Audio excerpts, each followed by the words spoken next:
shit back over here. Listen.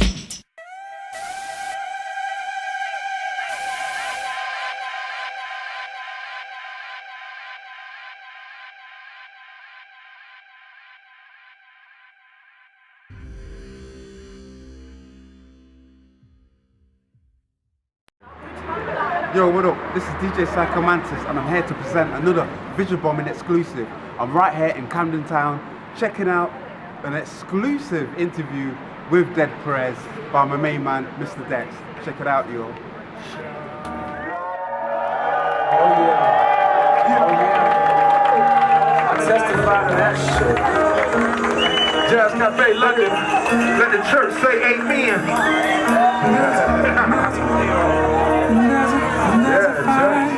Real talk. I love this joint. Anybody here feel this joint right here? Sing it if you know it. So glad to meet you guys. Thanks for taking the time out. How did you guys meet and what led to the formation of Deadprez? Well, how do we meet? We met in Tallahassee, Florida. Well, in particular, in a room in a building on the campus on Florida A&M University that was designated for the psychology department. And I was a new student, and Stick was pretty much just like using all the resources of the school, you know, and like he just was, you know, he was using it as basically the way to test this shit in the world. As a young dude, he wasn't in college at all, you know. So I didn't know all this when I met him, but I just knew we had a similar interest and seemed to be on the same vibration.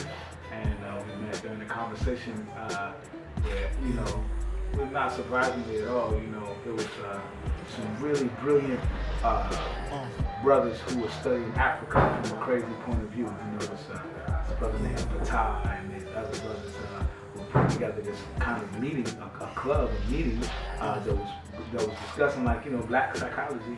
And Stick was like pretty much like, you know, he had come to know them, and he was like just dynamic in that circle. I didn't know them as well, but when I saw Stick, I was like, you know, this dude right here, you know, we studied the same lessons, you know what I'm saying?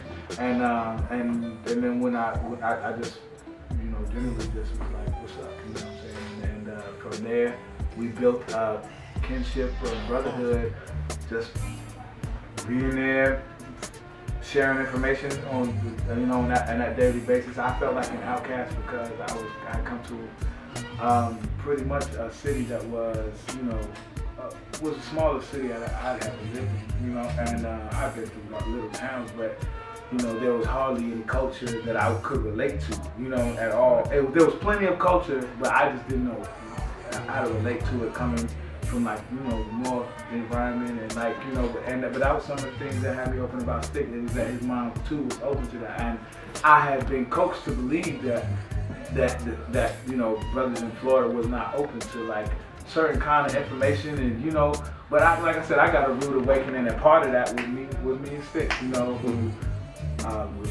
you know, immediately emerged in me as a peer, but also one of the best MCs I had ever met up until that point, the best MCs. And I, you know, I come from Brooklyn, New York, I know a lot of MCs, but I just with the kind of flair that whip it all together, and with the understanding at my age, you know, Stick definitely stood out in that way to me, and you know, so we just continued to build from there, and that's kind of Okay. So if you hadn't crossed paths, being that, you know, once you had finished your college programs, what was the original plan? The original plan. This was the plan. This was the plan. Yeah, real ugly. This ain't pop. You know Right. what I mean? You know, life will put you where you need to be. True. You know, I never went to college, but I was around the college like a student.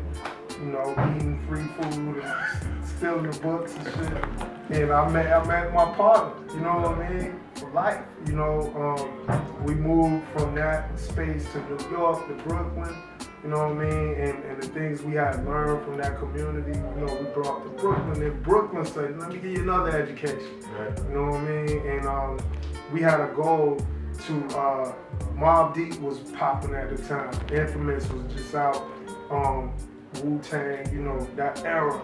And we was in Florida, we was like, man, we need to go to New York and you know, connect. And we actually went and got on the same label. You know what I mean? So we had that vision, it was never a doubt. You know what I mean? And we went to New York, we ended up in the worst blizzard of New York in like 50-some years. Right. And we was homeless. Right. You know what I mean? We was on the train, just sleep, staying up all night. He'd sleep a little bit, I watch out, he'd do the same for me, shit like that. But we never had a doubt that it was gonna pop, you know what I mean? And that's the kind of kinship that got us, you know, to the places that we needed to be. So I know it was greater than us. We just had to walk the dogs and be humble, you know what I mean, and make it happen. Yeah. So that was always the plan. That was the plan, That was the plan. Plan to work the plan. That was plan A. And yeah. What Will Smith say, don't have no plan B because it'll distract you from plan A. Right. In both of your upbringing, was there always this conscious angle, or was it certain life situations that kind of put you on the path? Yeah, no, it definitely wasn't always conscious. I mean, in terms of the politics and things of that nature. Nah, like I was on, you know, I got into hip hop and I liked it for the art and skit. So everybody from Big Daddy Kane, Rakim, to Too Short, you know what I mean? Just the art form was just what I respected. LL and all of that shit. I just wanted to rap. So I was already like, my older brother had put me on hip hop, so I already was like practicing, just rapping just for the love of it. And but what got me seeing the connection to our political voice was, in a long story short, a teacher. I had kind of been like going through school. I was in 9th grade, right? And this teacher was like, yo, she put me to the side. She was like, you be rapping all the time or whatever.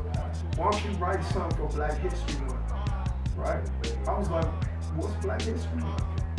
You know what I mean? That's where I was at. And she was like, you know what, we honor, you know, us and then all this shit, right? So I was like, she was like, I'll tell you what, if you write something for Black History Month, I'm gonna let you say your other songs, the shit you wanna say, my Big Daddy Kane clothes, she was gonna let me do that. So I said, bet, what I got to do, right? So she gave me these books about Ebony, and there was a whole bunch of stuff, you know, Malcolm X story, and you know, summed up in the Ebony way. But long story short, I'm sitting here, I'm like, yo, I don't know this. This is crazy. So I write my first rap to that, reading this and just inspired. And I write this song called Black As I Could Get. Out of seeing all that, like, this is blackness? I want to be black as I could get. These the G's, right? So it just explains so much. You know what I mean? That ain't had no explanation. So I wrote my little verse, and I went to school in a redneck town. And when I got on stage to say that, I had to say that one first, right? So I'm saying it, and the principal come to the stage in the middle of me saying what I was saying, cut the mic off, cut the music off, and turn his mic on. And he's like, we're not gonna have that, and just shit on me, like, you know what I mean? Like right there.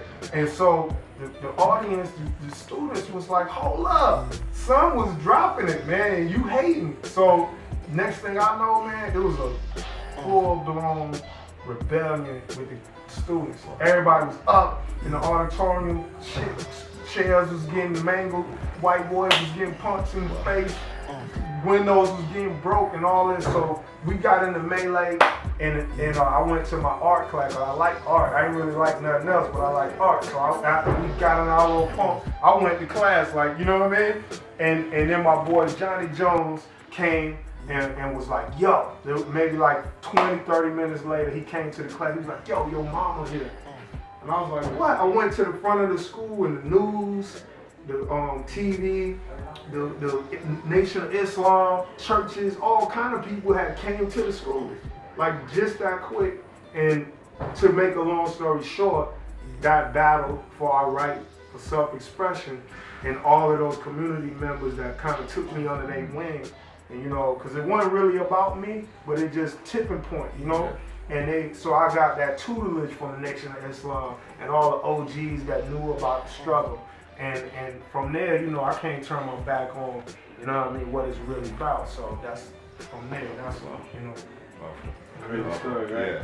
Yeah. It's funny that you mentioned some of those early artists like Big Daddy Kane and such, because if you're thinking back to the late 80s to early 90s, it was quite commonplace for a lot of artists to have a socio-political stance or Afrocentric view, like a Public Enemy, Native Tongues, BDP, etc. Fast forward to 2000, everything's P. Diddy, Bad Boy, blinged out. You guys come out of nowhere with Let's Get Free, and this style that's completely against the grain of what was current trend at the time. Did you expect Let's Get Free to have the impact that it did? Oh wow, I didn't know. I can't say. I don't. I hoped that it would. I can't even say, that in my mind I would be sitting here 14 years later, doing this, with the help of with that foundation. I was trying to. I was trying to see the future, you know what I mean? I was trying to get into 2000. In my mind, I had so much doubt about the government. It was an overestimation, but I had so much doubt about what was happening in the world that I didn't know if the system would make it far enough for us to be able to, for hip hop, even hip hop would matter.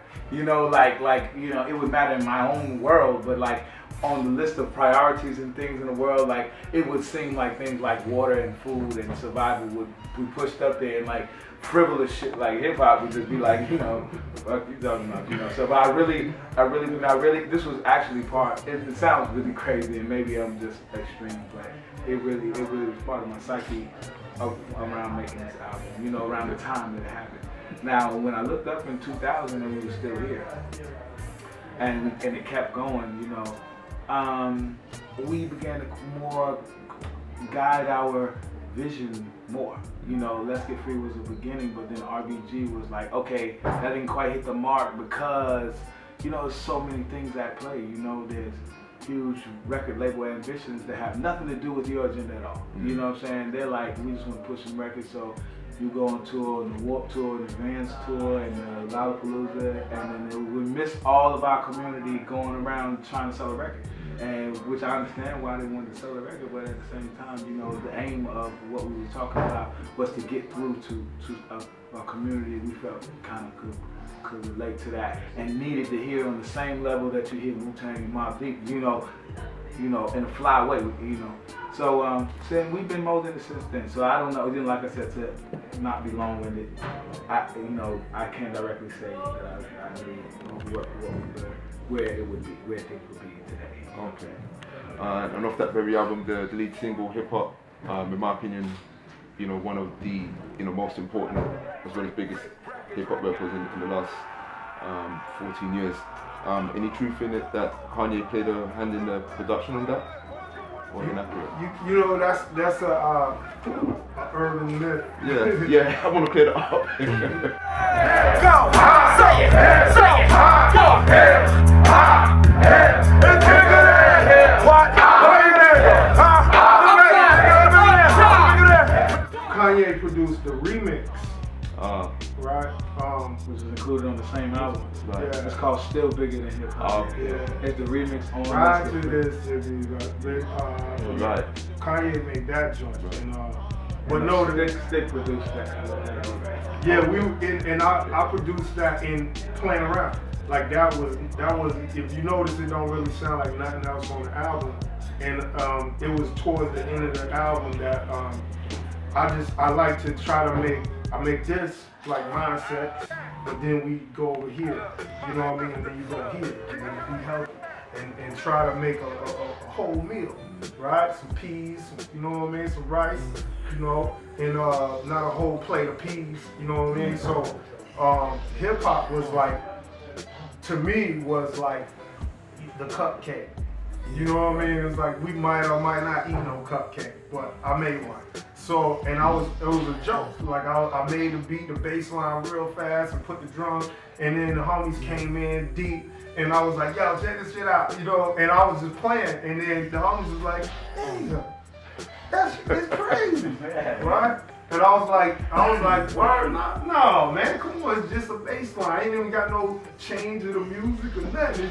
It's I'm playing. It ain't for real, you know, hip hop. I'm playing. So Am was like, nigga, you bugging. He was like, boom, you went in the booth. I'm ready. Turn the mic on. This thing, one thing about music, when it hit you, feel no pain, you know? And I'm like, oh, that's how you hear the shit?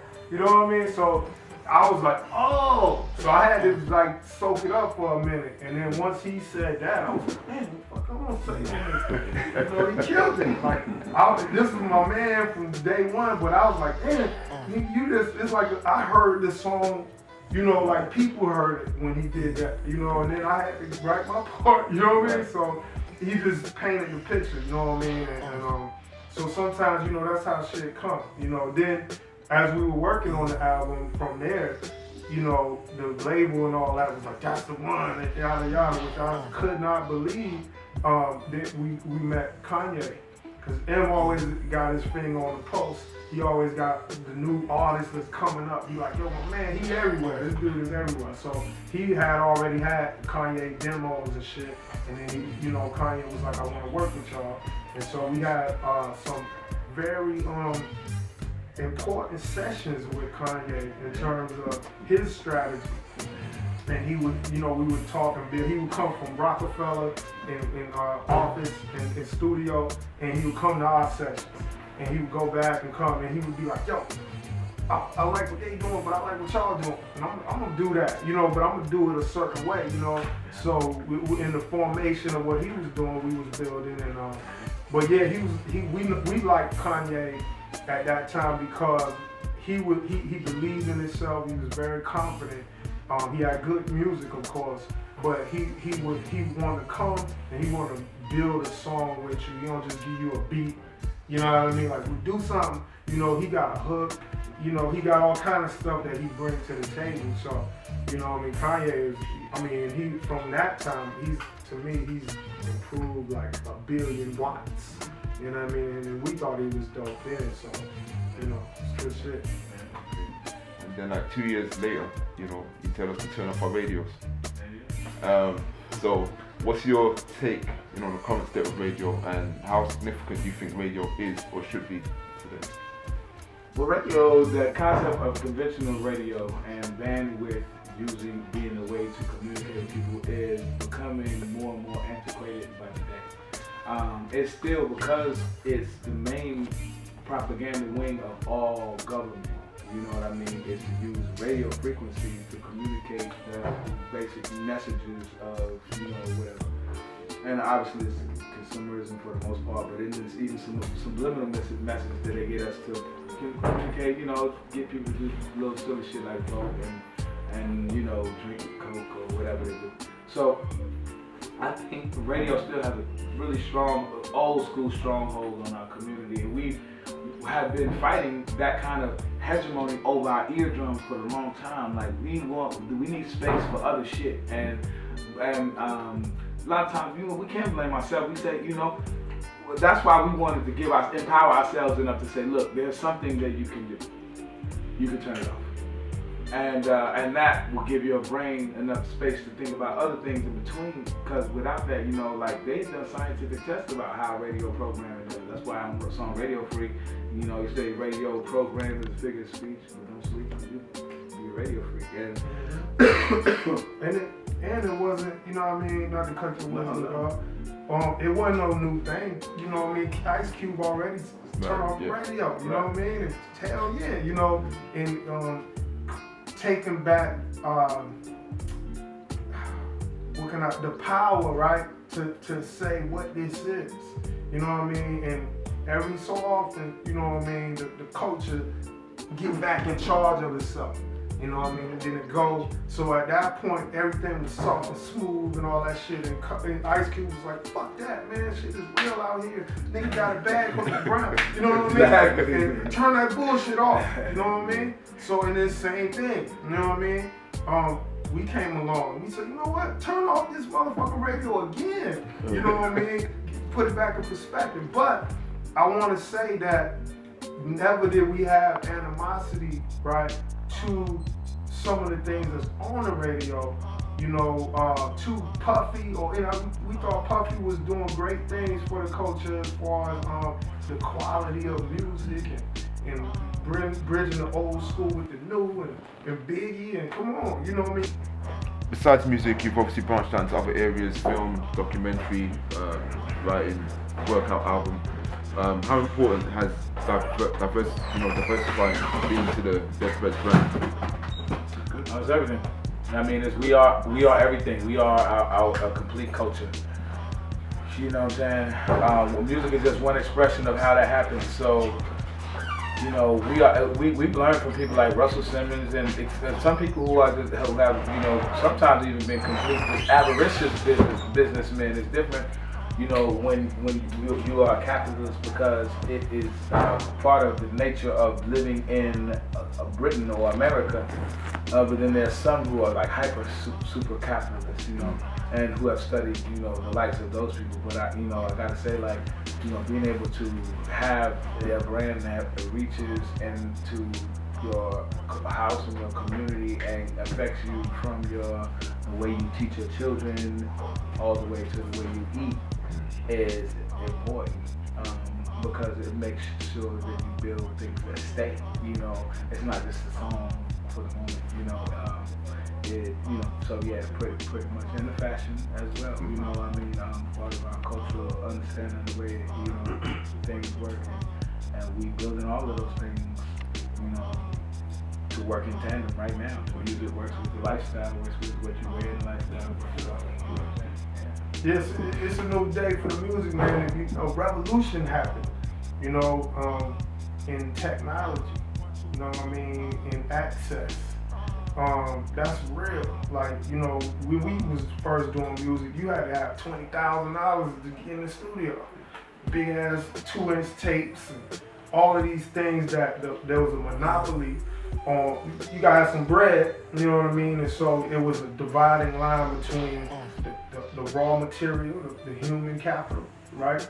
The artists, and the means of production.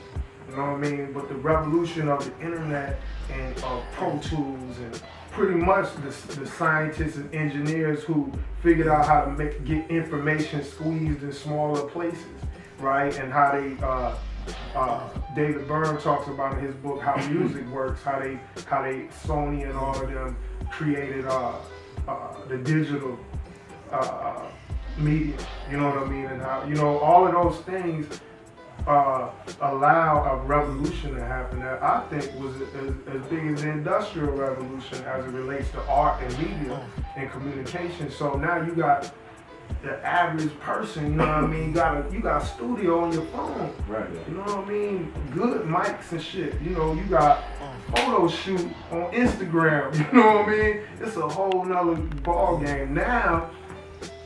It's about art, right? Because people who had money had the advantage, right? But now people who just got raw skill and talent, they got access to the world, right? Can't take that back. So, you know, that revolution has allowed us to grow up business-wise.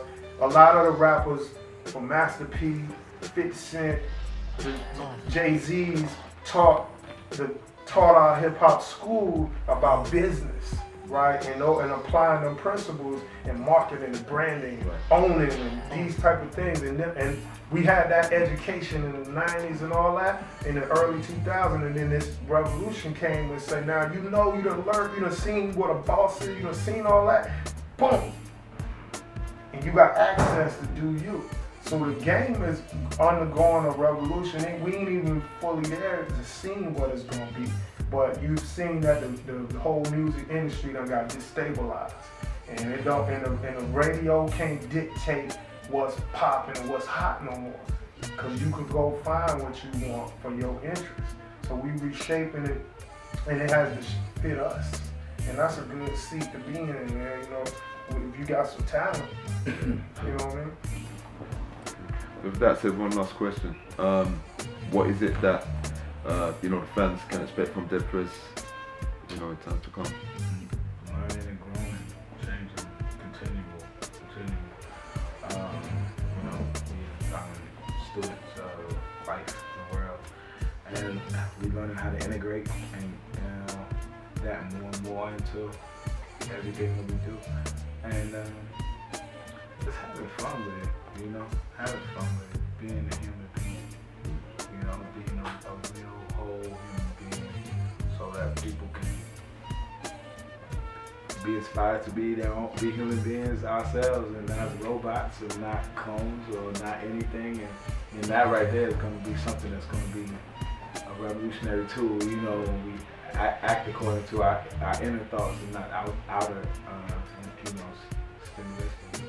So Yeah. For me, man, echo that, you know, and you know, I'm in love with just being present in life, man. For so many years of my life, man, I'm high. You know what I mean? I'm drunk. You know what I mean? You know, real talk. Like, even if it ain't on liquor or some weed, I'm drunk on some goddamn theory. I'm drunk on some shit on the block I learned that's shaping how I'm even processing life. You know what I mean? You know, so I'm thankful for the awakening, you know what I mean, of my sobriety. I'm thankful for the awakening, the liberating sense that tuning into yourself, you know what I mean, and finding a certain kind of strength, you know, so I'm celebrating that, you know what I mean. I'm trying to integrate that into my music. That's why I'm doing fit hop music, health related shit, you know, shit that I think is fly, shit that I know matters in life. I know it'll make you stronger, you know what I mean. I know it got meaning, you know what I mean, and how to spin that into my lyrics and my music and all of the things that I advocate, you know what I mean. I don't want to wait on somebody to do what I think need to be done, you know what I mean. Now's my time, you know, and you know, so I'm definitely gonna keep, you know, the healthiness coming. I'm definitely gonna keep the gym music pumping, you know what I mean, and you know, cause you know you can do, you know, a lot of people we train for 3 months, and it's like I used to do that. And I know that because I've done been through that, you know what I mean? So I'm gonna keep it coming. So we said, shit, keep coming, keep going. You know, once we do it enough, you know what I mean, it become like a radio program. We hear the same shit enough, we start saying, shit, nigga, you ain't even got no Bentley. You talking about I got a Bentley and shit. So I want you to hear, you know, marathon enough. So you might say, go get in the marathon. And that shit gonna definitely matter in your life. You know what I mean? It's definitely gonna transform you from the inside out. So I'm gonna keep it coming, man. RBG fit for life. Well, Stick, thank you for your time. It's been a pleasure. But most importantly, thank you for the knowledge and the wisdom, man. Calm, Brad. Respect, man. Thank you. Thank you for the vision. No, man. Thank you. Yeah. Fake records.